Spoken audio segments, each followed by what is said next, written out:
Kalau dari segi pelemahan atau, penguatan, nah ponsel segmen mana sih yang mengalami pelemahan atau penguatan cukup signifikan dan seperti apa Anda melihat nanti di tahun ini?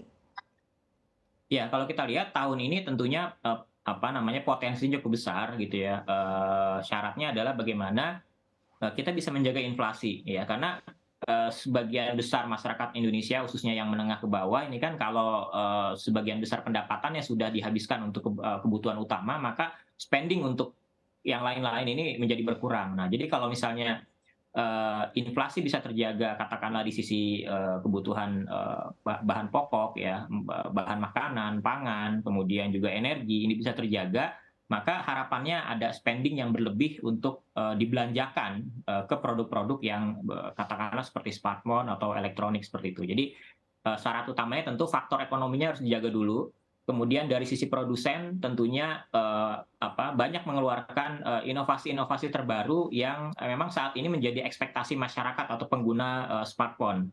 Mereka berekspektasi tinggi terhadap keterbaruan atau, inovasi dari, smartphone tersebut. Nah, ini yang juga bisa menjadi pengaruh ya, faktor pengaruh minat ya, atau daya tarik, konsumen smartphone di Indonesia, apabila mereka ingin, membeli atau mengganti smartphone-nya, seperti itu. Oke, keterbaruan dan juga inovasi. Tapi kalau kita lihat secara dari brand begitu ya Pak Heri ya, kalau secara global ini kan, Apple memegang juara nomor satu disusul Samsung dan Xiaomi. Kalau di tanah air sendiri Anda melihat, seperti apa sih behavior-nya juga masyarakat dalam memilih, brand-brand ataupun klasifikasi segmen, smartphone tertentu?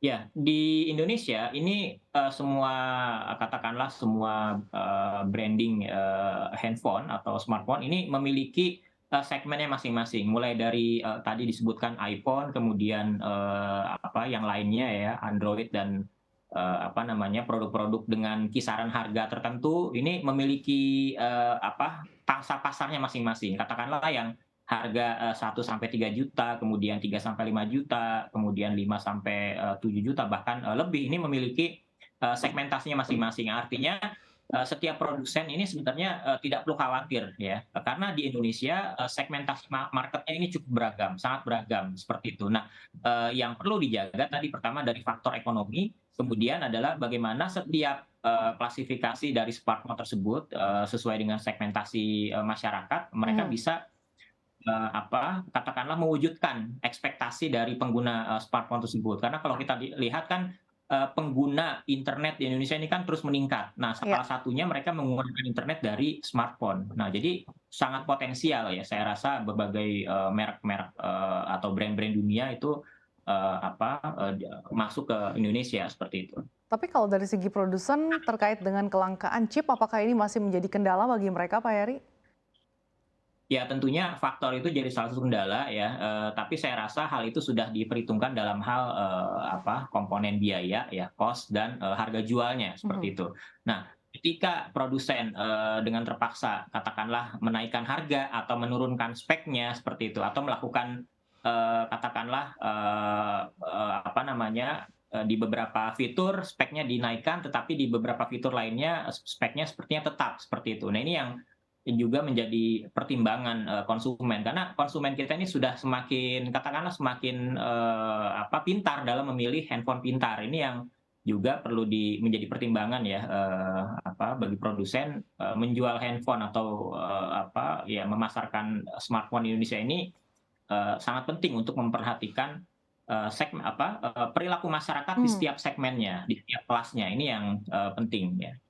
Oke, kalau untuk tahun 2023 tadi Anda katakan keterbaruan dan juga inovasi gitu. Sebetulnya apa sih yang akan menjadi tren atau yang Anda melihat di tahun 2022 ini yang cukup paling diminati oleh masyarakat, khususnya masyarakat tanah air?